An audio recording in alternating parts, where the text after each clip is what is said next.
Саламатсызбы? Биздин каналга катталып, акыркы жаңылыктардан кабардар болуңуздар.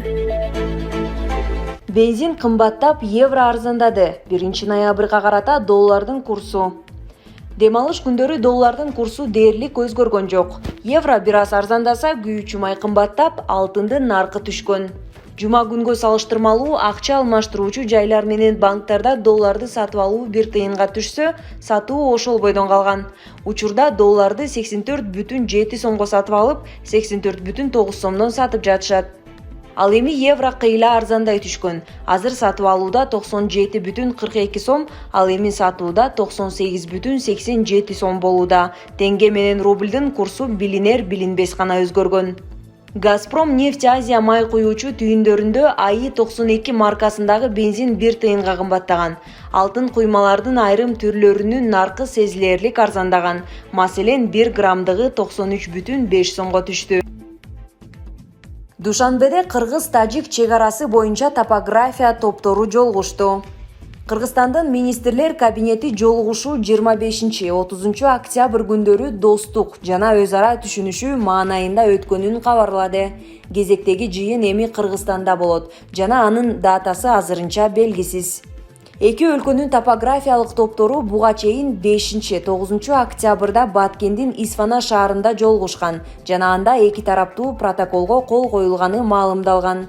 Президент Садыр Жапаров өткөн айда маалымат жыйында кыргыз-тажик чек арасына байланыштуу негизги көйгөйлөрдү атаган жана расмий Душанбенин Баткен жана Лейлек районундагы айрым жерлер тууралуу позициясын Бишкек эч качан кабыл албай турганын билдирген. Анда Тажикстан Мургап району тууралуу да айтып өткөн. Тажикстандын Демократиялык партиясынын лидери Саид Жафар Усмонзода азаттыктын тажик кызматына комментарий берип, Жапаровдун сөзүн чек ара маселесин чечүүдөгү басым катары баалаган. Быйыл 28-30 апрелде жана 1 майда Баткенде кыргыз-тажик чек арасындагы куралдуу кагылышта 36 кыргызстандык курман болгон. Үйлөр, социалдык объекттер өрттөлүп, талкаланып, жарактан чыккан. Тажикстан 19 жараны каза болгонун билдирген. Эки өлкө тең бири-бирин айыптап, кылмыш иштери козголгон. Булак Ты медиа чекиткейжи. Тажикстанды утуп, волейбол боюнча кыздар курама командасы Азия чемпионатында коло байгеге ээ болушту. Волейбол боюнча Кыргыз өлкөсүнүн 19 жашка чейинки кыздар курама командасы зоналык Азия чемпионатында 3-орунду ээледи. Бул тууралуу Жаштар иштери, дене тарбия жана спорт мамлекеттик агенттигинин басма сөз кызматынан билдиришти. Маалыматка ылайык, мелдеш 26-30 октябрь күндөрү Өзбекстандын Наманган шаарында болуп өткөн. Аталган чемпионатка жалпы 4 курама команда — Казакстан, Өзбекстан, Тажикстан жана Кыргыз өлкөсү катышкан. Командалар бири-бири менен беттешип, жарым финалда Кыргыз өлкөсү 3-2 эсебинде Казакстанга жеңилген.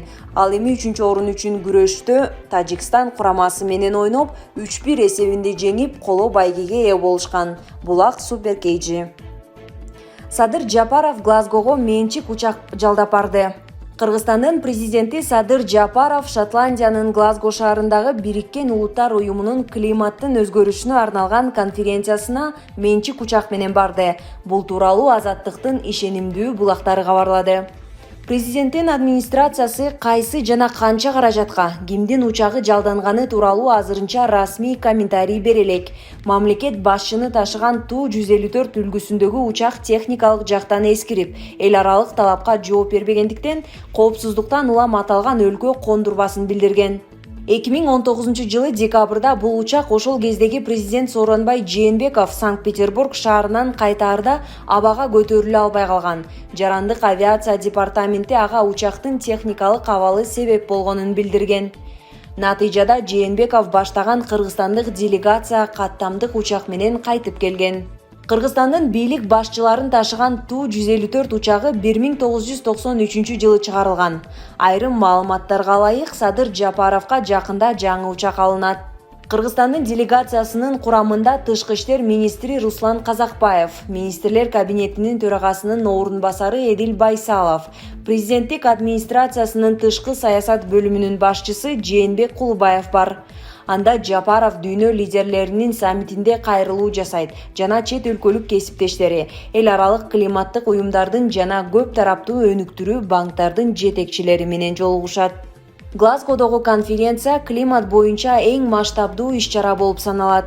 Кыргызстан климат боюнча сүйлөшүүлөргө улуттук милдеттенмесин сунуштаганын, бунун өнүктүрүү программасынын Кыргызстандагы өкүлчүлүгү кабарлаган. 2015 жылы бунун Париж келишимин 195 мамлекет кабыл алган. Ага ылайык бардык мамлекеттер жер планетасындагы абанын температурасын 2 градустан ашык жогорулатууга бөгөт коюу максатында тиешелүү чара көрүүгө милдеттүү. Булак Азаттык Чекит.орг. Жалал Абад облусунун Сузак районунда 15 жаштагы окуучу кызды таш жүктөлгөн КАМАЗ басып калып, ал жеринде каза тапты. Бул тууралуу Клоопко облустук ЖКББнын басма сөз кызматы билдирди. Кырсык 31 октябрда саат 17:40 чамасында Жыгач Коргон айылынын Чойбек Палван көчөсүндө орун алган. Октябрь айылынын тургуну таш жүктөлгөн КАМАЗ 5511 үлгүсүндөгү жүк ташуучу унаасын башкара албай, транспорт жолдун оң тарабына оодарылып кеткен. Анын кесепетинен жол четинде бараткан окуучу жүк ташуучу унаанын астында калган. Кыз аймактагы номер 25 Тажибаев мектебинде 10-класста окуган. Аталган факт боюнча жол кырсыгы беренеси менен сотко чейинки өндүрүш ачылды. Милициядан КАМАЗдын айдоочусу сурак берип жатканын белгилешти. Тажик аялдарынын 72% зордук зомбулукка туруштук берүүгө милдеттүү. Тажикстанда эркектердин 97% жана аялдардын 72% үй бүлөлүк зомбулукту сактап калуу үчүн аял чыдаш керек деп эсептешет. Мындай маалыматтар Тажикстандын аялдар жана үй бүлө иштери боюнча комитети Окусфам эл аралык ассоциациясы менен биргеликте жүргүзгөн изилдөөдө келтирилгенин Азия Плюс билдирди. Изилдөө республиканын 6 аймагында 400 адамды камтыды.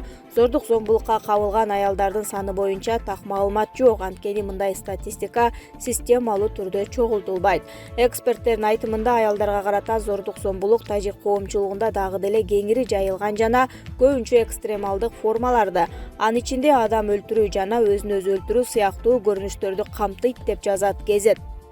Изилдөө зомбулуктун мындай көрүнүштөрүн аныктады. Жубайлардын зордуктоосу кирпич, күрөк, шыпыргы, покер, таяк, табурет жана башка оор жана учтуу нерселер менен ургулоо, бетти кызыл кыш менен максибациялоо, бычак менен сайылган жана кесилген жарааттарды колдонуу, темир менен уруп сабоо, суук мезгилде көчө гаражына бекитүү, бир нече саат шыптан илинип туруу, колуна суу толтурулган чака менен белгилүү бир абалда кыймылсыз калууга мажбурлоо, тамак аштан жана жаңы кийимдерден ажыратуу, ашкананы жана жуунуучу жайды пайдаланууга тыюу салуу, кол, мончок же желим баштык менен муунтуу.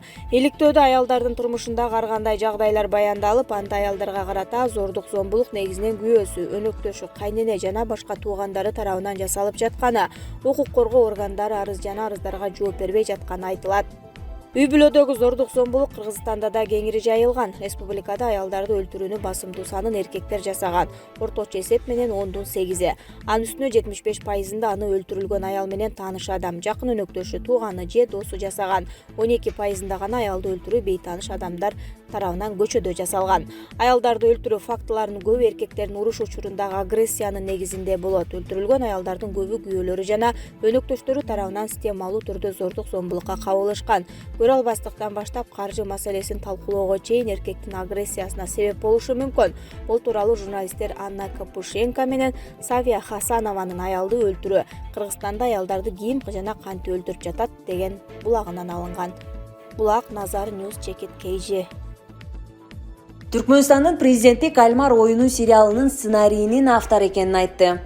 Түркмөнстандын президенти Гурбангулы Бердимухамедов Ашхабад мамлекеттик университетинин студенттери алдында сүйлөп жатып, Түштүк Кореялык Кальмар оюну сериалынын сценарийинин автору экенин айтты. Бул тууралуу чет элдик басылмалар жазды.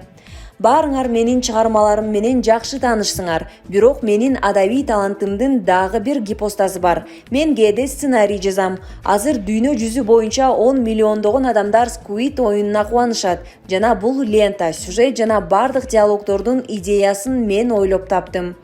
Эң өкүнүчтүүсү менин жаратуумдун терең маанисин баары эле түшүнүшө бербесе керек. Анткени адабият, философия, искусство классиктеринин чыгармаларына шилтемелер абдан көп.